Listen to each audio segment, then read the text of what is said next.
আমার সৎ বাবা নিজের রক্ত বিক্রি করেছিল যেন আমি পড়াশোনা চালিয়ে যেতে পারি।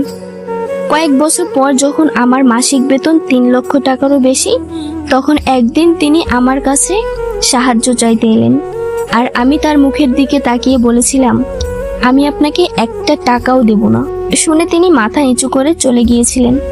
কিন্তু তিনি জানতেন না, সেই নায়ের আড়ালে লুকিয়েছিল এমন এক সত্য যা তার পুরো জীবনটাই বদলে দিতে পারত। আমার নাম সৌরভ। শৈশব থেকে একটা জিনিস খুব ভালো করে বুঝে গিয়েছিলাম, এই পৃথিবীতে রক্তের সম্পর্ক থাকলেই সবাই আপন হয় না। আমার বয়স যখন মাত্র 10 বছর, তখন মা মারা যান। সেদিনের কথা এখনো স্পষ্ট মনে আছে। আমাদের ছোট ভাড়া বাসার উঠোনে অনেক মানুষ ছিল, সবাই মাকে ঘিরে কান্নাকাটি করছিল, আর আমি এক কোণে বসে শুধু ভাবছিলাম এখন আমার কি হবে। কারণ আমার জন্মদাতা বাবা অনেক আগেই আমাদের ছেড়ে চলে গিয়েছিলেন। এতটাই ছোট ছিলাম যে তার মুখটাও ঠিক মতন মনে নেই। মা মারা যাওয়ার পর আত্মীয় স্বজনেরা এসেছিল ঠিকই, কিন্তু কেউ আমাকে নিজের কাছে রাখতে রাজি নয়। সবাই একই কথা বলেছিল, আহারে ছেলেটার জন্য খুব খারাপ লাগছে, কিন্তু আমরা তো আর তার দায়িত্ব নিতে পারবো না। আমি চুপচাপ দাঁড়িয়ে তাদের কথা শুনছিলাম। মনে হচ্ছিল আমি যেন কোনো মানুষই নই, আমি যেন একটা বোঝা যাকে কেউ নিজের ঘাড়ে নিতে চায় না।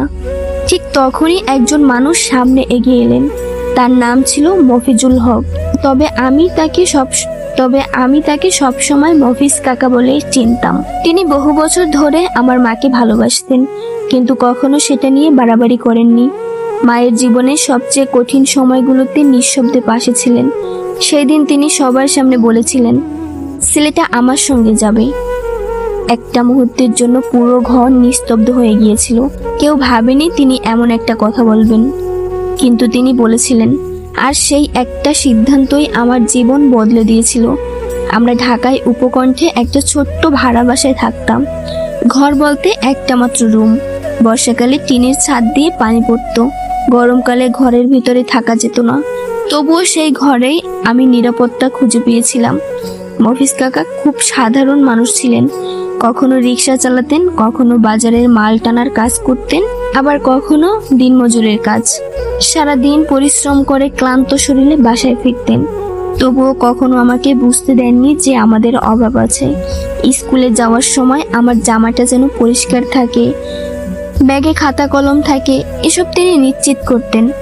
অনেক সময় দেখেছি তিনি নিজে পুরনো লুঙ্গি পরে আছেন, কিন্তু আমার জন্য নতুন স্কুল ড্রেস কিনে এনেছেন।